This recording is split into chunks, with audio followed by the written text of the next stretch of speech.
going to dance. So we're going to have just a little bit of layover time.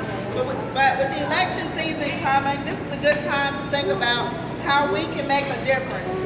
And I think that's what this election is about. Who can get in office and who can make a difference. So I have a little short story that I'd like to share with you about making a difference.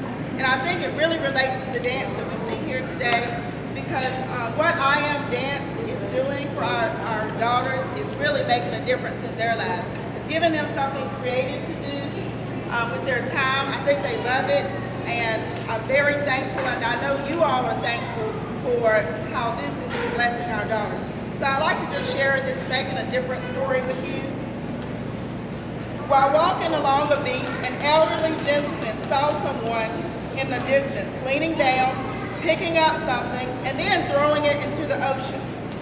As he got closer, he noticed that the figure was that of a young man, picking up starfish, one by one, and tossing one gently back into the water.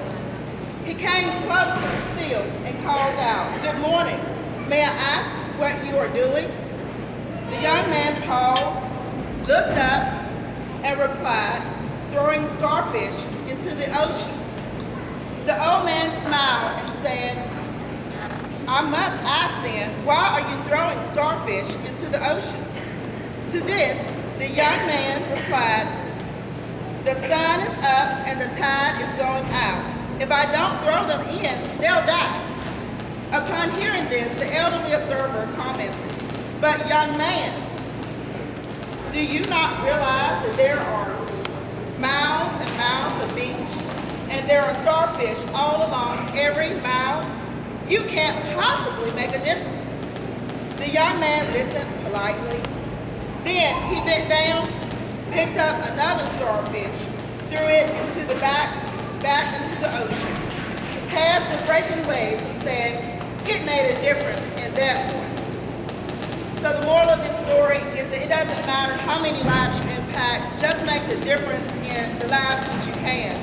And while we're waiting, I'd like some volunteers to stand up and tell me how you plan to make a difference in the life of people in your community.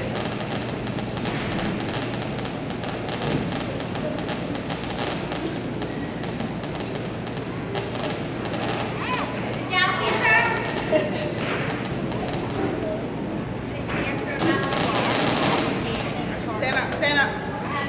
Yes. Stand up, because I'm a white. Okay, I'm a parent, 2 children at 2 different charter schools, one at Rivermill and one at Clover Garden, and I volunteer to do fundraising, and I volunteer to go on trips, and my mother, Tony Cheek, she volunteers and helps with fundraising, selling things, and we have to volunteer hours and supplies, so that's how I make a difference. And I used to volunteer to tutor people for their GEDs, but people just stopped coming. All right, thank you. I know there are some grandparents out there who are making a difference in the lives of their grandchildren.